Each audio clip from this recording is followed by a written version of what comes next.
Mom, Dad, I'm not throwing shade, but the whole New Year's resolution thing, kind of slipping, no offense. Anyway, my best friend Jenny's dad, crushing it. He uses Blue Apron. He says he ordered one-pan assemble and bake meals and these things called meal kits. They're all super easy to make. He keeps yelling, protein and fiber, baby. Also, the food, we tried it. So good. So maybe check it out or whatever. Blue Apron. Get 50% off your first 2 orders plus free shipping with code LISTEN50. Terms and conditions apply. Visit blueapron.com/terms for more.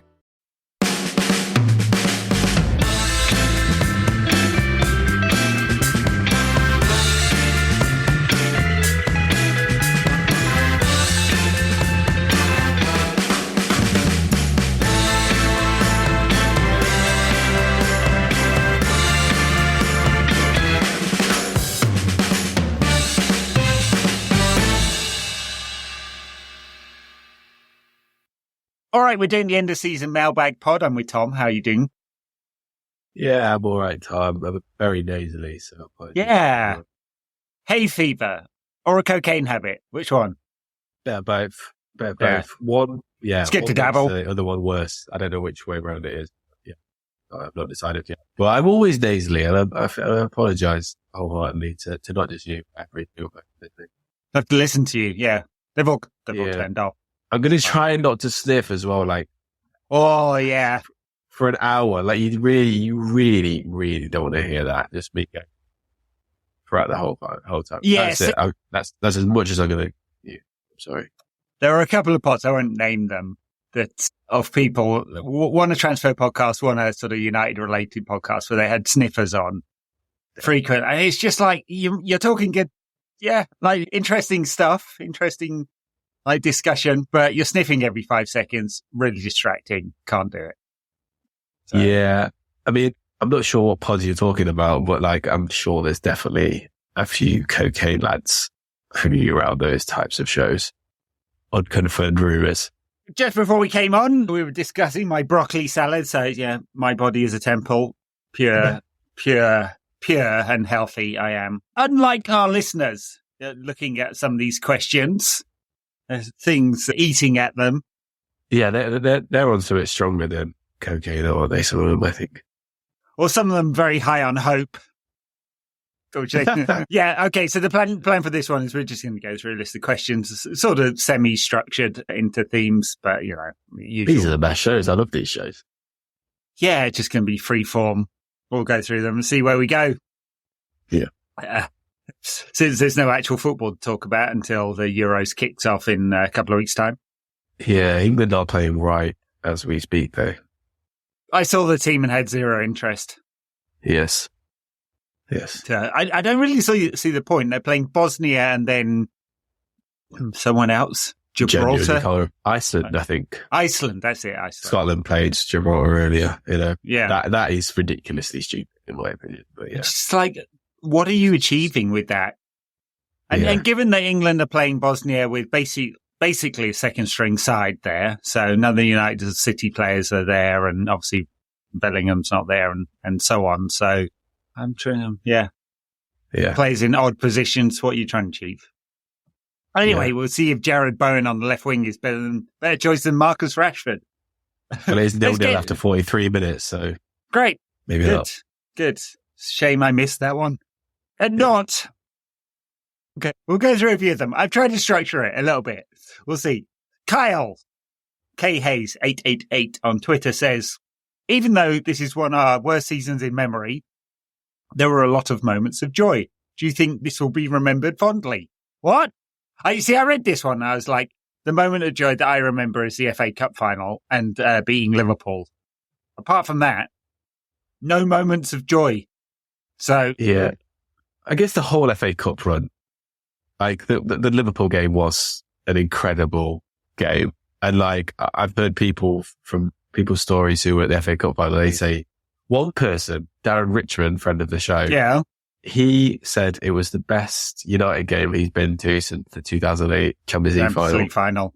Wow. So I think probably because of the fact that we absolutely had no chance of winning that final and won it made it a lot better that day. Like, it did seem like an incredible day. Yeah. And maybe because of how shit everything was, like those moments did feel a little bit better, but I don't know. I don't know if that's that game. I don't think we'll remember the season though. I mean, it's a forgettable season. The cup final, especially if Ten Hag ends up going or goes next season after having a really shit season, and I think it'll be even more forgettable. Yeah.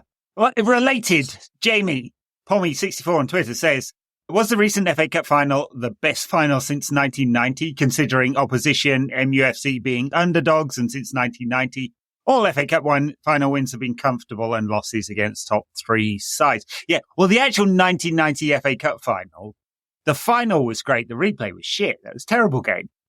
And United won from a goal from Lee Martin. I think that was his only goal for the club, which is pretty random. Not bad way yeah. to do it. Yeah. Well, yeah, absolutely. That final will be remembered by United fans for a long time because we beat City and we were underdogs and all of that. So, yeah, undoubtedly true. All right. Osama says, how do we get Erik to continue with the riz he showed after the FA Cup final? Love saying that, assuming he stays next season. I don't know, because I think a lot of it's like embattled Ten Hag, who started getting defensive. And that was where I don't think it's actually charisma. I think he just gets a bit tetchy when he's feeling under pressure, and out came this more bullish Ten Hag, which I agree was much better than the sort of prosaic one that doesn't say much and obviously has no charisma at all. Yeah, I mean, fans are clearly going to like that more. I just don't think it's his natural state of being. Yeah, it is bullish, isn't it? It's just kind of on the front foot rather than like, yeah, squaring up and putting one down at your feet. But that doesn't strike as charisma to me either. Like, it's difficult, obviously, to be charismatic in a foreign tongue. So he's obviously got that against him, but it's kind of the way of like Dutch speakers. They're very much like to the point and hard nosed, and he is that and he's rural Dutch as well. Like, and I feel like that doesn't mean you can't be charismatic, but he's like that. But he is just very much an analytics man to me. Like he doesn't. I don't think he's. We don't play football.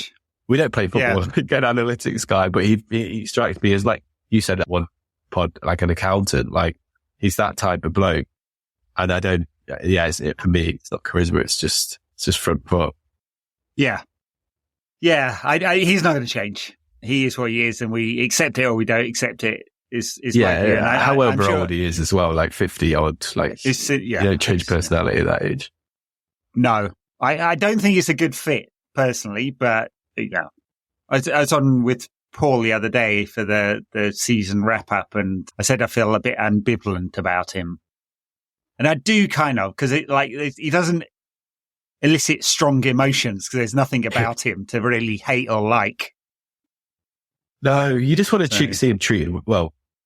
I think the reason why a lot of people feel the same way as you, but I think a lot of people kind of jump to his defense in FA Cup final week and after FA Cup final was just the way he's treated. And you don't want to see someone treated like that who doesn't deserve to be treated like that. And I think that's why he got so much vociferous support, because it was like almost like Trumpian in the way that he kind of spun it to his advantage. Like, you media lot are out to get me, and like that elicits a lot of strong opinion in the crowd, because it's like everyone's against United type of thing, and we need to back our man here.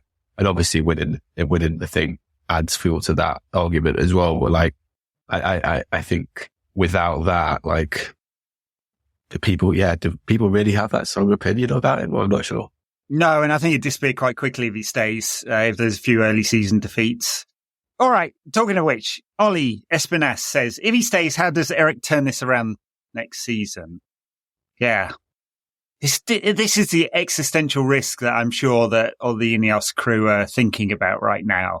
You can't, I think the halfway house of, well, let's just give him the next season is the worst of all worlds, personally, because he's into his last year of his contract. He'll be a lame duck. And as soon as things, inevitably, a defeat or two is a crisis at United, even if you're generally doing well, and he'll be well outside of the honeymoon period that he had in his first season. And immediately pressure would be on him, like immediate, like lose first game of the season, immediate pressure. Yeah. And then what? You're going to fire someone after you spend a bunch of money in the summer. So it's back him or sack him for me, which is hand him a new 3-year contract right now, which I can't make any strong case for personally. I don't think there is much of a strong case other than we liked this guy a few years ago. We think he's a decent coach. He'd probably get another good job. We might as well support him. We don't like the other alternatives. It's kind of that, isn't it? So yeah, but you say we there, but like the people, the we no longer exists. Like they're not at the club anymore. So the thing is that Ineos we keep getting told they're trying to do is build an identity. They need to build what they want. They're trying to put that into place, what they want United to become. Yeah. And therefore that means that if they keep him, you're saying to Ten Hag, like Ten Hag is going to fit around what we want.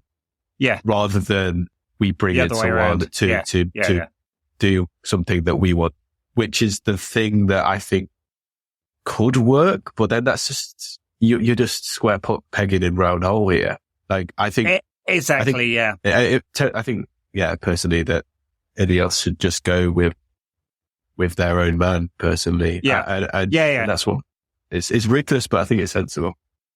Yeah, and it's their own man. If Erik fits that mold, then that's, yeah. And I think we, the community of people around United, often forget that this is not, it's like we're in a new world where I don't think they're picking the next manager based on like who's the big name or let's go out and find the best manager we can get. They have a vision, or they're trying to build a vision with Brother, Wilcox, Ashworth, and to a certain extent the consultants in Jean-Claude Blanc and Brailsford and Ratcliffe. And that identity comes from, picking a club identity and then fitting the manager into it rather than the other way around. Related, Andy McCoy says, should we be worried about the lack of communication or action from Ineos since the season ended? And so my feeling on this one, because the full-time devil, Stretford Paddock guys did a video this morning saying it's becoming a farce. And I know that's a good hook for YouTube, and they're not really, they're not quite like that. Those guys, mostly sensible heads on shoulders there. But I think I always go back to the thing Ratcliffe said in every single interview he's done, which is we'll walk to the right decision, not run to the wrong one. Every single time. And he couldn't be clearer. And it strikes me, like him or loathe him, and there's plenty of reasons for the latter with Ratcliffe, he's really clear. I think he's a really clear communicator. We should probably take that at face value. They're going to take their time and they're going to try and make the right decision. Yeah. And for me, there is no rush. We've got our Euros that a lot of our players will be at, or a Copa America. Therefore, waiting 3 or 4 weeks to come to the right decision rather than rushing it within the next week. It doesn't matter. All the players are on holiday. And if they are going to come up with a long-term solution of what they want the club to be like, that doesn't happen overnight. And we don't want that to happen overnight. We've had enough short-term thinking over the past fucking 14 years. We need some long-term thinking. Yes, I know. And it's funny, everyone's come to that same conclusion that we need a proper structure in place at the club. We need a better way of making better decisions, or a way of making better decisions that isn't Ed Woodward getting some shiny thing from whatever agent is flavour of du jour. But at the same time, everyone's like, give us the players now. Make the decision now. Right, okay, talking about long-term decision, Matt Ablett, friend of the show, says, was the successful emergence of several youth team players into the first team last season simply a consequence of a poor senior squad, or can Ten Hag take some credit for nurturing young talent? And I think it's a bit of both, isn't it? Without sitting on the fence there. Bit of both thing, football cliches love that, don't they? But he trusted Garnacho and Kobe Mainoo when he was fit with huge amounts of minutes. I mean, he just trusted them. And so I think you can get a lot of credit for that, because I'm not sure, as good as those two players are, every other manager would do that. They would, rather than take the risk of inconsistent performances or inconsistent output, they'd rather go with something they know, even if it's the ceiling is lower, right? So you can take that credit, but also there's an absolute bunch of wasters in the United team, and so who didn't deserve their positions. So of course, these talented kids should get a go. Yeah, and also like they are exceptionally good. And you look at someone like, you can maybe turn that argument on its head and go, look at Amad Diallo. Like, why wasn't he playing more? Like, every time we saw him, he was really good, so much better than Anthony. And you can kind of go like, well, it works in some respect, but you have to play Garnacho and Kobe Minu because they're so fucking good. Yeah, and yeah, certainly some credit to him. I don't want to take all the credit away. Would really have done the same with Kobe Manu, maybe not. And yeah, all credit to spotting how good he was in pre-season and therefore bringing him straight into the team, all that kind of good stuff. But then someone like Diallo, who was a bit 50-50, he didn't give as much. I didn't give him as many minutes. And then someone like Kambawala, who, yeah, maybe is not quite as good as the other two, and maybe his ceiling isn't as high, but like, Kambawala was playing behind Casemiro with Clay Casemiro at the back. So like, did we really want to see that? I didn't think so. I'd rather see Kambawala, especially in meaningless Premier League games and stuff. I don't know, he was injured towards the end of the season and stuff, but yeah, I feel like it's worked with two boy wonders, but not with everyone. Yes, and it might be the case that these two are just too good to have left out, and it wasn't necessarily a trust in youth. It was just they were the best options. Because, Kambawala didn't get a run, as you say. Harry Amos was on the bench a lot, didn't play at all, and we insisted on playing with Wan-Bissaka. So someone like Alvaro Fernandez, who he shipped out when we didn't have any left backs. Shipped out and sold him, So a mixed bag there. All right, last on the kind of manager thing. Quatched says, who of McKenna and Carrick is likely to succeed as a United manager? Yeah, the funny thing is, although Michael Carrick had three games as United manager? Was it 3 or 4? I forget now. In that sort of interim, maybe it was only 2 interim period. It's hard to really get a hold on what kind of coach he is. And Borough did really well at the beginning of last season, then really strongly tailed off. But they are where they are because that's their natural home, isn't it? Whereas McKenna has massively overachieved from League One, and there's still some of those players. Some League One players, some Championship players, and some loanees. He's just massively overachieved. But he plays this kind of very dynamic style of football with really high fullbacks and a kind of risky style of football, which feels like quite a natural fit for United. Although clearly they were not willing to sprint to that decision, and probably rightly so, right? I mean, it would have been a big leap from Ipswich to United. Yeah, I think you always need to be a bit cautious over teams and managers who have momentum behind them. Because look at Rob Edwards, for example. Like, Rob Edwards did the same thing at Luton. He took them from League One to the Premier League, and fine manager. He did a fine job with a team with a lesser budget than Ipswich. And then I think you kind of like refer back to to McKenna. He's never managed while a team's been bad. And a bit like when Carrick first was at Middlesbrough, everything was going right for him and he had momentum behind him. And if you can keep that belief going for a certain amount of time, that's all well and good. But it's when that belief kind of dissipates and breaks, it's like, how do you deal with it then? And that's the thing that you can't judge a manager after 2 years of that. Like, it's super impressive what he's done, but to give him a big job off the back of that is I think, too much. And I think that's what's kind of mad that what Leicester of Chelsea have done with Maresca. Like, that is the most bonkers managerial appointment ever. That is crazy because he's not done as good a job as McKenna, and almost failed to get Leicester promoted. Like, they almost fucked it with a ridiculous this is squad. With parachute payments and crazy Premier good League squad. Yeah. They paid 10 million for him and his team and given him a 6-year contract, and it feels like there's a good chance they regret that. So yeah. It'll be interesting with McKenna. He's got a brand new contract. He's on a massive wage. Ipswich are really push the boat out. He's going to be the best paid person at that team, better than all the players for sure. And they're going to find it hard. like necessarily they're going to find it hard next season. It'll be a real test of how good a manager he is. Can he play that same brand of fairly high line, high risk football in a team that's not going to be good enough for the division? You know, well, yeah. And we saw Company struggle with that as well. Like it's kind of very much, I very much expect a similar thing to happen, but Company got the buying job off that. So bonkers, mad. One season with a relegated team and you get, failing upwards. Even Xabi Alonso, right? He's had 2 seasons as a coach and done fantastically well. Incredible team. But in that, and obviously did the double in Germany, but in that Europa League final, I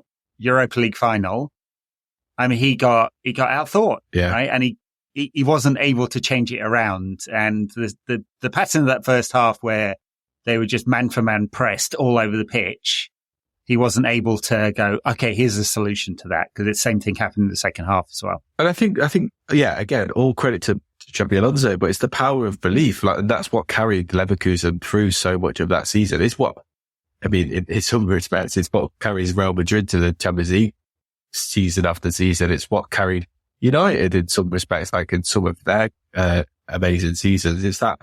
Yeah. And that isn't to be underestimated at all, because that's great man management. It's great team cohesion, especially with Fergie. In his respect, he was able to do it year after year after year, and Ancelotti's been able to do that at Real Madrid and stuff. But it's when things start to go badly, you still be able to keep that power of belief, because you saw Leverkusen this year, like how many late goals they score.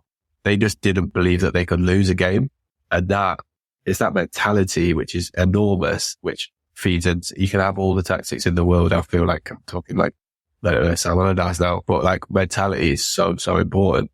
And that will guide so many teams to victories. And I feel like, I say that's what literally wins Real Madrid Champions League. Well, Sam Allardyce and also Ferguson would say the same thing. Like, tactics are important, but and he can talk tactics if he wants, as we know. All right, we're going to move on to some questions around players, and I'll try and clump a few of these together. So THTBYCC says Bruno finished the season incredibly, but his form until the end of Feb had been patchy by his own standards. Is there any argument for a new manager identifying a new captain and letting Bruno focus on his own game? And Mick says, why are there some in the fan base that want Bruno out? I don't get it. Bruno's one of those weirdly polarizing players. I don't understand. I mean, I guess I'm with Mick here. His numbers for a bad season were fantastic. You know, so in a bad team for a bad season, off the charts. And I just don't think he would be a different player if he had the captain's armband or not. He's going to be Bruno. He's going to be intense. He's going to be running everywhere. He's going to be moaning. I kind of understand some of the doubts, but I don't think you can have those. I don't think they've got any credence until he's played in a team which is really fucking good. Like, he's played in a team which is shit. He's the best player and he drags us through game after game, season after season since he's been at the club. He isn't the problem here. Like, there's a lot of bigger problems than him. And if we end up being fucking really good next season, and then Bruno, I don't know, maybe gives the ball away too much, or he's too whingy or whatever, and then he starts to become a problem. Then I can understand the criticism. But I think right now, like any of that kind of fear is more like hypothetical. Like, we've not seen it. Yeah. It'd be interesting. Like, there's clearly his agents out and about, like, shopping him around, and I don't think that means he wants to go. He's been quite clear that he wants to stay, but it might well be they're thinking, like, he's 29. If the project is 3 years with Ineos, then he's going to be 32. That might be it. That might be him done as an opportunity. So I could kind of understand if he thought, well, there's better opportunities to win the biggest trophies elsewhere. Maybe this is his last chance, because if he signs a new contract, that's it. Yeah. Right? Related, Andre Arsha, this for you, Tom, right? If the Saudis come in with 120 million for Bruno, would you take it? No. I don't know. 120. Wow. Not enough. Maybe. I'd be tempted. Maybe these days. I was thinking like previous, like under Glazers, we'd just waste that money. But I suppose with that proper recruitment team, that maybe that. If you told me the 120 million, half of it would go on a replacement. So like, let's just say for the sake of arguments, Florian Wirtz, right? Yeah.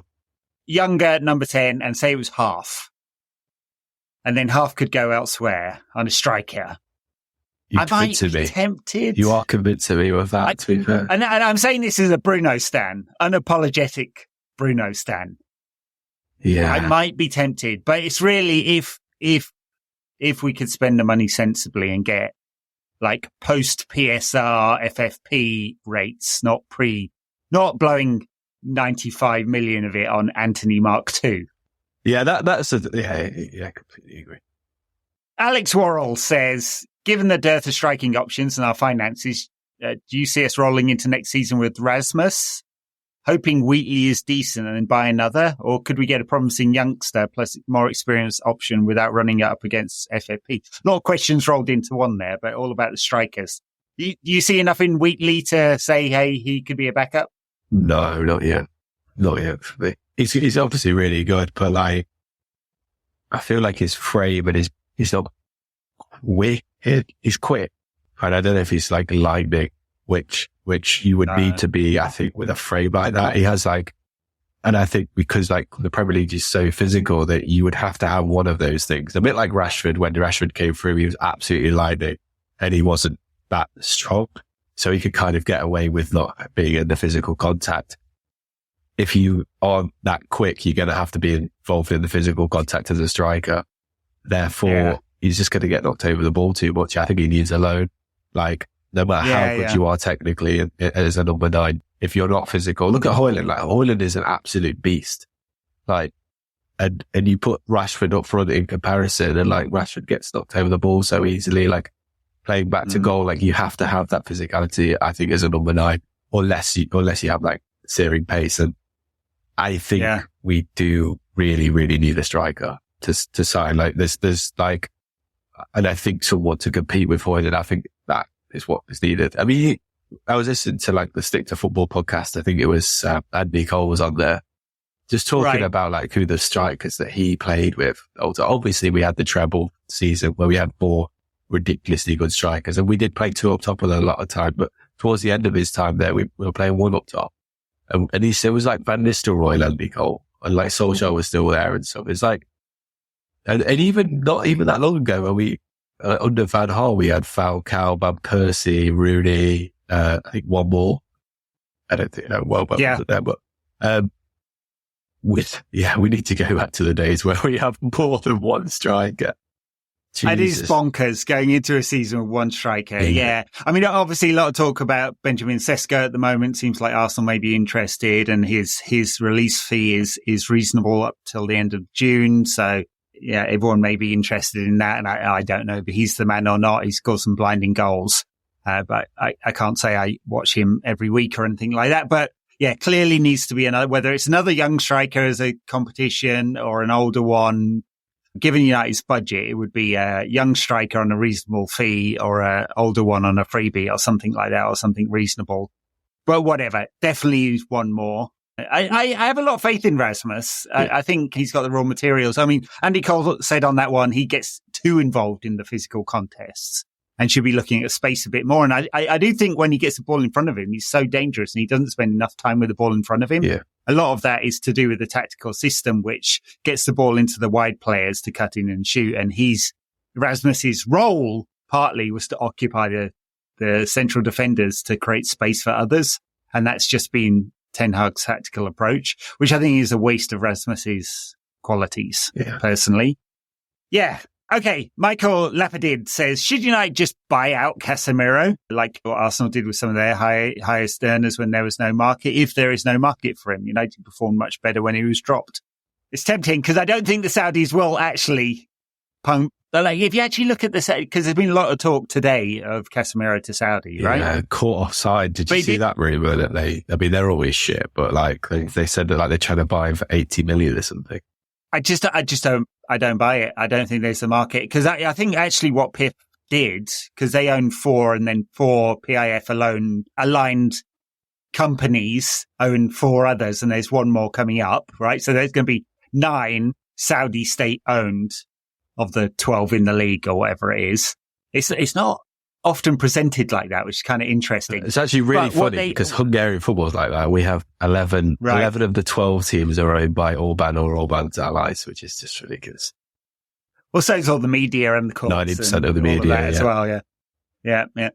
So what they paid a few fees, but not loads and loads of massive fees. They pay massive wages.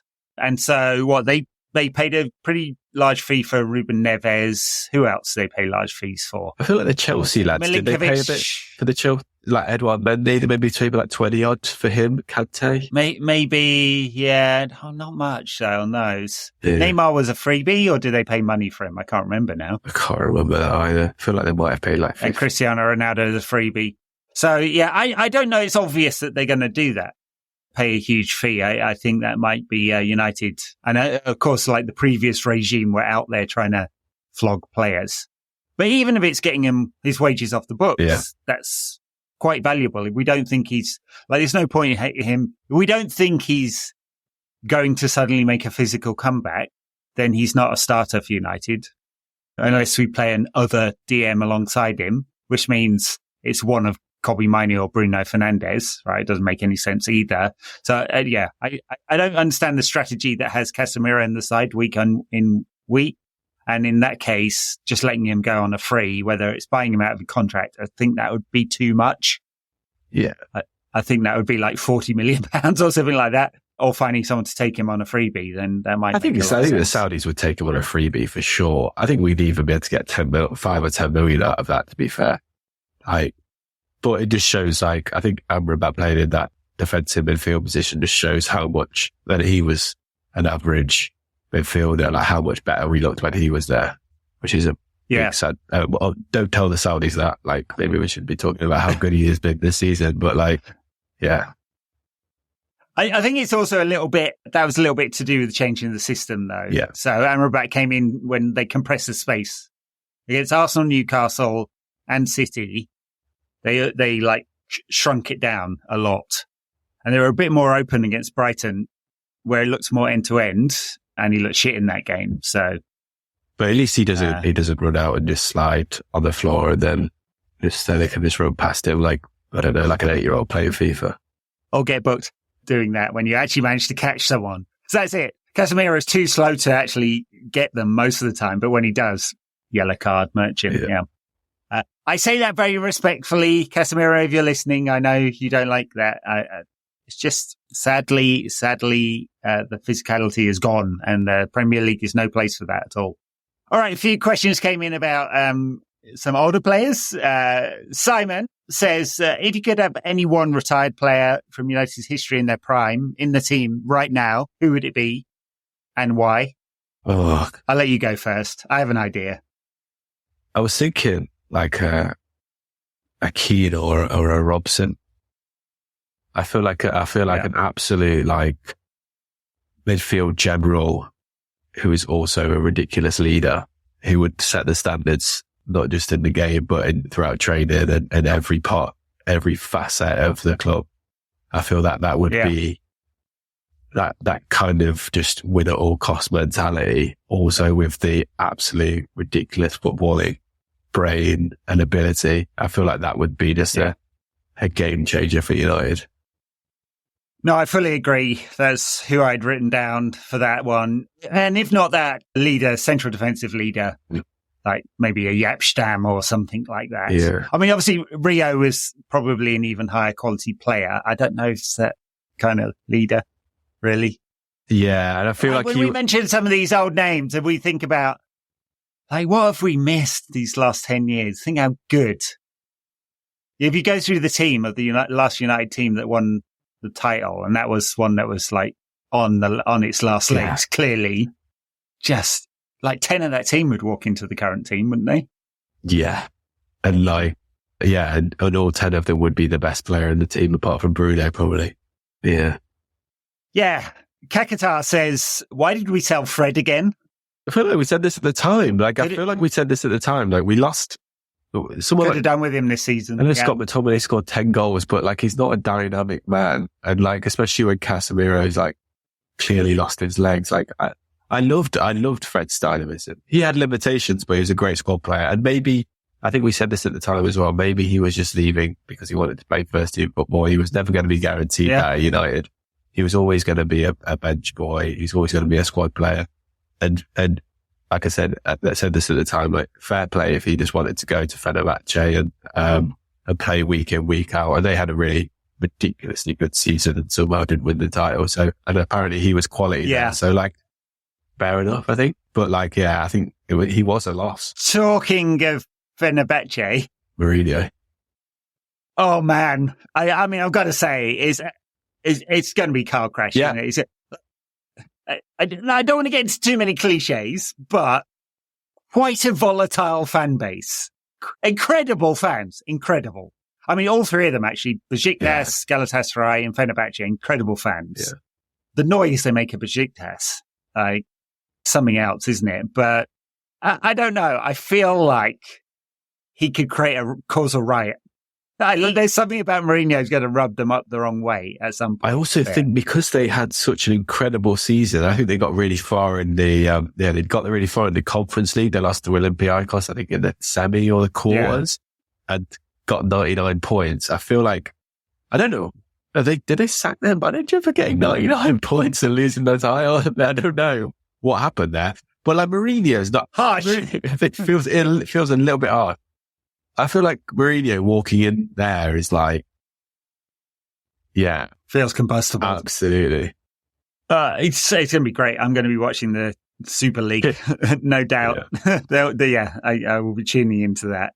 Hate watching, maybe. No, I thought he was saying some really interesting things on TNT the other day. Like he was talking like, honestly, he was talking like he'd been through therapy, and it was like, I'm a changed guy now, man. But remember when he did that? He did that when he first came in at United as well. Yeah, and we were thinking he's the changed one, and then all the old habits came out. On that documentary as well, the All or Nothing Spurs one, like with certain players, he was like really, really lovey-dovey. But yeah, it soon turns toxic. He's like a reform. Yeah, he thinks he's reformed, and then all of a sudden, like, the cortisol kind of starts to course through his body, and then it's old little toxic. The old instincts come out. Did you see the clip of him and Bellingham and Bellingham getting his mum to do it? Yeah, my mum's always fancied you. That's funny, that is. Oh dear, Jude Bellingham's mum had a good night that night. And the football was good as well. Yeah. I saw Bellingham did his first Spanish interview today as well, which is, that boy's a quick learner, isn't he? Well, young people true. Are able to learn language. I did think it was funny actually, because I know enough Spanish to understand what he said, and he was still talking in cliches. Nice. This was unbelievable. We just work really hard. It was great. I was like, football in whatever language, it's all the same. Quachet, did I read this one? No. What was Martial's best moment? Martial FC #. Can I just say his debut? It was his debut goal. That's his best moment. When he did score. I mean, there's the cup semi winner against Everton. That was a good moment. Yeah. But he's dancing through the Liverpool defence and scoring. That's his best moment. Yeah, and there was like plenty of lovely moments. He looked like an absolute ice cold, ruthless finisher. So many occasions, but I do think it is his first moment. What he's going to be remembered for forever. And also Martin Tyler's commentary on that goal is world class, iconic, almost. Yeah. We haven't. I hope he finds a club, by the way, because he seems like a decent bloke. I mean, he decides when he wants to be fit, and he's plays fast and loose with all the women he's impregnated. He could. I think it's more than one. But, he could easily end up at Fenerbahce. Like if you look at the Turkish league, do you think he's made for the Turkish league? Every Premier League player is made for the Turkish league. If you look at that league, it's just literally full of like. You look at the top scorers, and about I don't know, 80% of them have probably played in the Prem at some point. Like even like Oxlade-Chamberlain and Joe Worrell are at Besiktas. It's Nicholas Pepe, Trabzonspor, and like it's just everywhere. Wilf Zaha, obviously, Mario Cardi. Yeah. All right. Simon _B_4 says, is everyone prepared for the end of the season pod to be hijacked by the manager announcement 5 minutes before recording? I think we're all right. They haven't announced it yet. I think. Nobody notification. I haven't checked Twitter since we've been recording in the 41 minutes since we started. So no notifications here. It will inevitably come out as I'm editing at some point today. I've got a message saying Southgate out. Does that mean they're losing? You know what? I think England are fuck this. I think I'd like England to win once in my lifetime. You know, not that my priority is obviously United and England is some way down the list of priorities. But in my lifetime, I'd like England to win a tournament. But my lifetime is getting shorter by the day. That's true. So, that's the same. Or what's left of it. That's the same for all of us, to be fair. For all of us. Yeah. Well, you've got an extra 10, 15 years. You never know. I think we're all just going to die in World War III, to be fair. So I feel that's what I think. That's a bit dark. It is a little bit dark, but then I just think of like my pension. Like, what's the point? Wasting money. You're like, yes, press that button. I just hope if World War III happens, I hope I'm right in the middle of the strike zone. I don't want to die from fallout. I don't vaporize. Best way to go. Yeah. I won't get enlisted, which is good. Just too old for that, which is good. Anyway, back to like. Talking of which, since we're on a diversion here, I was just looking at the naturalization because I can become a US citizen. Ooh. I mean, play for the US team. One of the questions on there is, would you be willing to take up arms on behalf of the US? Oh my God, really? And my reaction was, fuck no. Yeah, exactly, yeah. No. I'd rather just, rot in a jail, I think. I've seen enough war movies to not want to go to war. Yeah, well, they don't have conscription here, so I know, I think it's a theoretical question, but still. All right. David Balfour says, City have corrupted the integrity of every competition they've played in. When you consider the prize money, Champions League places, how on earth do you punish them? And where would that leave the clubs that finish below them? Yeah. I think, and not just because they're City, I think relegation and maybe even multiple relegations is the only appropriate penalty here. Because like some kind of points penalty, given the number of charges and infractions, and a lot of them are related, fair enough. Bit like Trump's 34 felonies are really one thing. Yeah. So signed this check stub. One felony count. And I'm not defending him, I'm just saying, so basically City's scheme was inflate the amount of money they have by having fake sponsors and then lie about it, right? That's the overall scheme. But that is so incredibly corrupt and distorting of the whole competition. There's no way they can be in it, right? So relegation is the only viable option, in my opinion, because money means nothing. 100%. And also, like, I think City, I worked it out and I've already forgotten it. So wasted time working it out. But I think, and it's not even that hard to work out anyway. But Luton finished, I think, something like 60 points behind Man City this season. So that means that City would have to get over a 60 point deduction for them to be relegated, basically. So like, and like you say, they've been literally cheating the competition. They've been cheating every single team that are in that competition. They should be relegated. Like Saracens in the Guinness Premiership, when they were found to be doing a similar thing, they were basically the salary cap in the Guinness Premiership. They would basically like not declaring players' wages, and then therefore their wage cap was miles over the limit. They got relegated, and they kept all their players, and they're back in the Premiership now, and they're back in European competition and stuff. But still, like it's a similar type of situation, and the rugby union, whatever they're called, they didn't think it bad enough to relegate the biggest and best English side, and there's absolutely no doubt that they should be relegated and stripped of all their titles as well. I'm actually not in favour of giving it to whoever came second, because I think whoever came second didn't win. Yeah. I mean, literally, I know they didn't win because they got cheated. And like in an Olympic competition, if a doped runner wins the gold, the silver medal moves up. A 38 team, like whole leagues, multiple seasons. I don't know. It feels too hollow. I mean, United would get 2 extra titles. It's different as well because like if you were running the 100-meter race, for example, everyone is sprinting to their full pace, and you're not going to slow down if you see someone ahead of you in first. So to come fourth. But I think in the Premier League that might happen. If you were going for first, for example, and then first has won by a long way, and then it's only a battle for second, like you're not going to be that arsed. You're going to slow down and you're not going to play to the full limit, especially if you've got, I don't know, say FA Cup final on the horizon or the Champions League. Therefore, someone could win the title by you just not playing to your 100%. Therefore, you can't really just award. Yeah. And that would definitely happen. And there would definitely be occasions like that where someone played the reserve in the last game of the season because it doesn't matter about finishing second or third. Right. Whereas, like I say, like if you run 100 meters, you're still happy to come second ahead of third type of thing. So you're still running to full power. Yeah.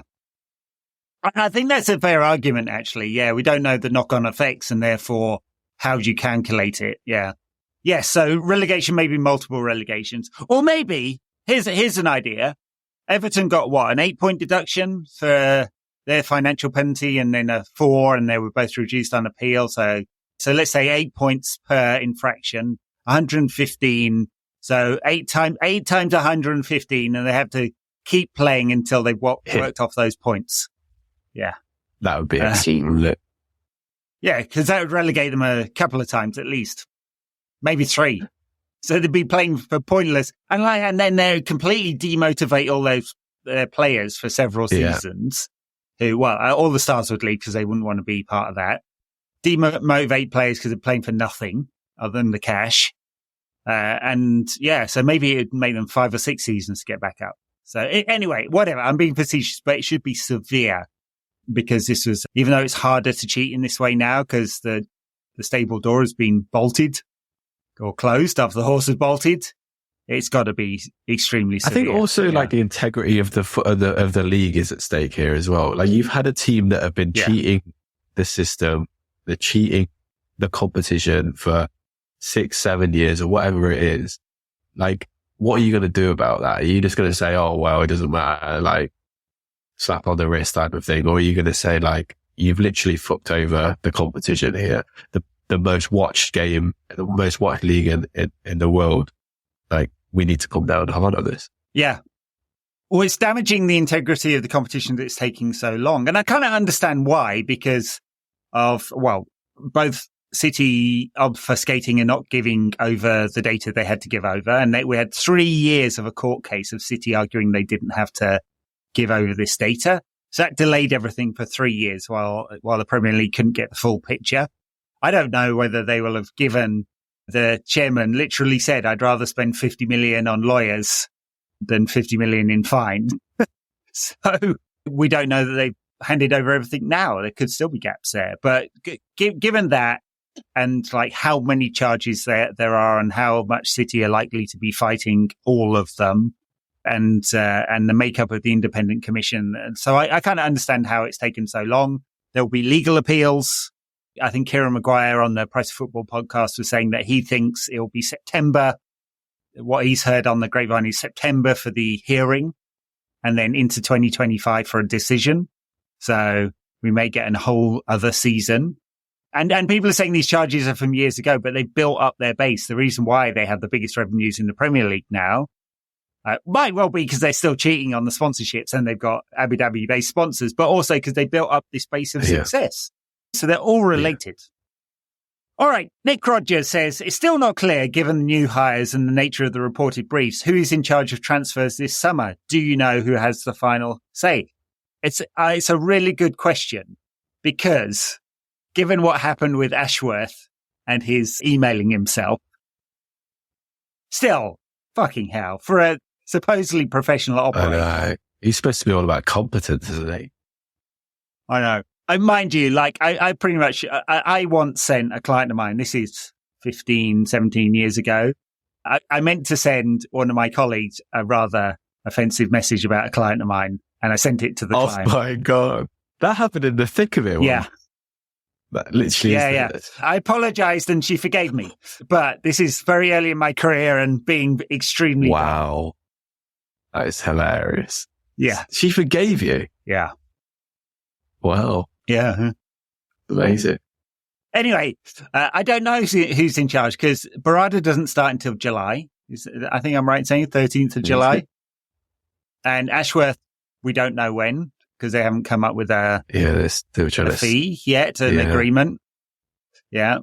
And given it's not helping that Chelsea are spending loads of money on like 10 million for Maresca. It kind of sets a bit of a benchmark, doesn't it? They paid even more than that for Potter, by the way. So, what a club. I know, what a club. Well, Todd Bowley, what a visionary. See. It's what we needed. Tom, we needed people like Todd Bowley from the private equity world to come and show us how it all works. Fucking lucky we swerved that. So fun. Yeah, so I don't know. I mean, Wilcox is apparently heavily involved. They still have, what's his name, doing negotiations, whose name I totally forget clearly. And then there's O'Brien on the heading the scouting department. And Barada will be in a month, as I said. And then Jean-Claude Blanc, I don't think he's not picking players. Is he? But he's an experienced executive. Not all good experiences. If you look at his time at Juve and PSG, but he's an experienced executive. So I don't know. It feels like they've got just about enough to execute. And look, will they be having on the slide conversations on burner phones or meeting at the services on the M6? I don't know. That's it, isn't it? It's not like when you hear like an executive goes on gardening leave, it's like it's not really a football. He can literally just be doing his job while not employed by the club. Just be smart about it. Yeah, I think many people have been there. All right. You know what? I missed this one. Oscar says, if Ronaldo never rejoined, would Ollie still be manager? Oh, Ollie. I started feeling nostalgic about Ollie when I was watching the 99 doc. Because there's still something about it. There's something about him. I know it was one-dimensional. And the dimension was, we'll be solid defensively and we'll use a quick man up front to break really quickly. But you know what? It did all right. Second and third. Conference League final. We're a kick away from winning that. Not a horrendous record, was it? Yeah, listening to that Stick to Football interview, that really kind of made me, yearn for him, especially because United were going through bad periods with Ten Hag at the time as well. I think that's why I felt like that's why Solskjaer was doing that interview at that moment. But yeah, the way he talked about like his mistakes and stuff, and I just like how he was humble and honest enough to point out a lot of his mistakes and how much he cared for the club, like how much we loved him. They were lovely days looking back on it now, but like I used to think, I still thought at the time though, like we need someone better than him if we want to compete at the top. And despite all the loveliness of having him, I still believe that. I think we'd be in a better situation right now if Ronaldo hadn't rejoined. I think he was a destabilizing factor. And look, Ollie has never once pushed back against that. He says, it wasn't him that pushed for it, but he didn't push against it. And he thought it'd be a good idea, but it destabilized the squad and the team dynamic. Suddenly the old tactics didn't work anymore. Yeah. And clearly he was trouble in the back half of that season. So, and also like the way that it ruined someone like Sancho as well, like Solskjaer talked about on that pod, like how it ruined his integration and where he was going to play and stuff. And, and that probably had a long-term effect on the way that Sancho not just started at United, but how he kind of enjoyed at United. Yes, I think it's a horrendous decision for moral, business and footballing reasons. But then we made a lot of those horrendous decisions over the years. By the way, talking of like morally dubious, Martin Samuel in the Times wrote this piece. Don't know whether you've had the displeasure to read the full thing, but basically arguing for the reintegration of Mason Greenwood as the morally correct thing to do. I haven't seen this though. Wow. He didn't use those words exactly. I'm paraphrasing, but that's basically what he was saying. It's the right thing to do. Yeah. Doesn't surprise me coming from him. I mean, I just couldn't disagree with that more, basically. I just, like, until Mason comes out, and even then, like, I think, like, he's got to go, yeah, I did something wrong. Like, cause that statement they put out was kind of weasel words, wasn't it? I made a mistake or something like that. So he's got to say, yeah, I did something wrong. So that's the recognition. He's got to have remorse. I'm really sorry for it. Not just for the woman I hurt, but the thousands, hundreds of thousands of women who follow United and who have suffered abuse themselves. Yeah. And whose feelings were triggered by that. Right. And to the fans who supported this guy and, you know, he sullied the name of the club. And then reconciliation, which is, I'm going to do something to put this right. And he's not done any of this. Absolutely. Like I've seen a few comments on this channel as well, like from people when we talk about Greenwood and stuff, but people view it, and I imagine, I haven't read this article, but I imagine that the view is very similar. They look at it in such a tunnel vision way where they look at no one else but what Mason Greenwood, and they say, yeah, he's done, they kind of just leave all of the context aside and look at this one bloke and go, yeah, he's done nothing wrong, therefore they somehow like say that he's done nothing wrong, and they say he needs to be integrated, he needs for his family's sake, he needs empathy, he needs sympathy, he needs love, compassion, blah, blah, blah. But you can't look at something like this in this footballing arena, like you say, where hundreds of thousands of people, millions around the world, eyes are on our football club and what decision we make and his decisions and what he has done. You can't just leave all that aside because that is so fucking important. It's just such a daft, stupid, thick way to think. It's always either that or just completely disingenuous, and you are just like either wanting to be controversial, or two, you are thinking we need to win at all costs, which a lot of people are thinking that. Like they are thinking we win at all costs, and clearly is, and they're trying to spin that into a moral argument, which is just bullshit. Like I feel that's what it is most of the time. I think that's a bad faith argument almost always when someone will say, oh, he's not been convicted of anything. I mean, when 1% of sexual abuse gets convicted, right? So that's bad faith, and they just want United to win, and so they don't care.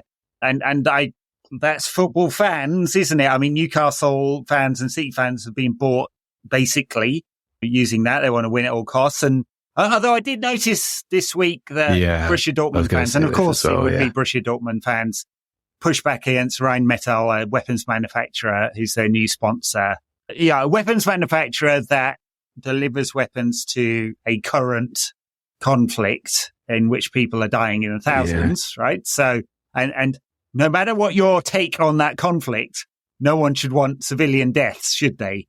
And you would directly be linking those civilian deaths to the Borussia Dortmund sponsorship and to Borussia Dortmund's future success. And so good on those fans for going, yeah, we don't want any part of that. That's the ridiculous thing about this whole thing. Like, that is just the easy, straightforward, right thing to do. Like, every football fan should surely just support that or be in agreement with that. Like, if you are not, and you, like, just allow your morals to completely implode and disintegrate because your football team might win a few more games. Like, what are you thinking? What is your existence? Like, it doesn't make any sense. Like, every football club should be like Borussia Dortmund. Like, it shouldn't be an outlier in world football.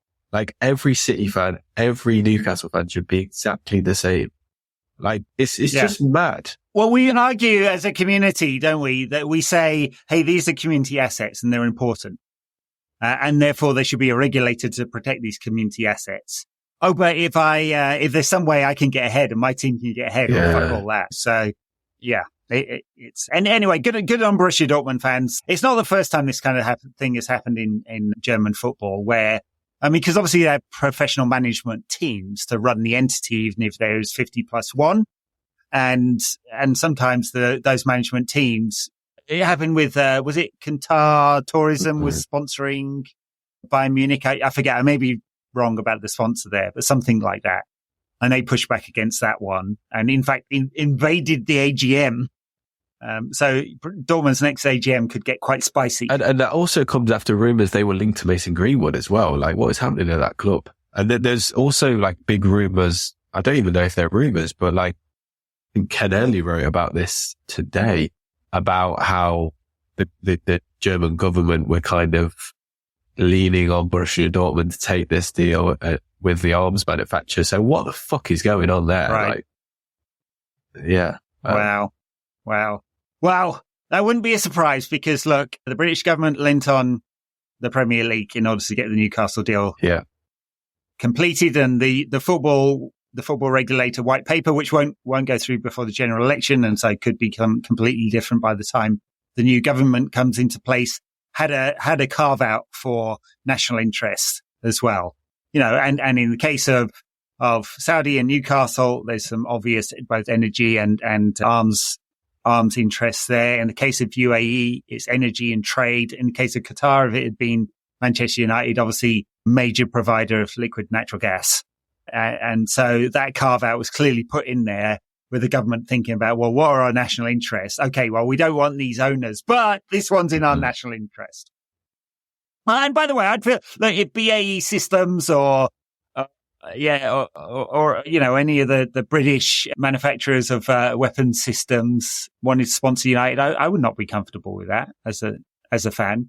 No matter what conflict it might be going to, my success as a football club directly tied to blowing something up. Yeah, and you look at the stocks since the Israel-Palestine war, that Dortmund, the one that I can't remember what they're called, who sponsored Dortmund.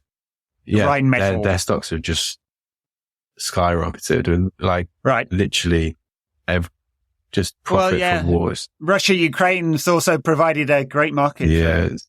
I mean, I think all the stocks, all the really major. Yeah. All right. That's a great way to end the pod. What even was the question for that, by the way? I don't know. I think it started out with who has the final say over transfers, and then went into what a tangent a meandering tangent through geopolitics and football. Why not? Yeah. Very good. Thank you very much. We'll do another Mailbag Pod in a few months' time when United have been knocked out the Europa League by FC Karabag. Or something like that. We've got nothing to do in midweek. We'll catch up with you all again soon. Thanks, Tom. Recover from your hay fever. Yeah, I'm hoping I wasn't too sniffly throughout, so apologies if I was. All right. Bye now.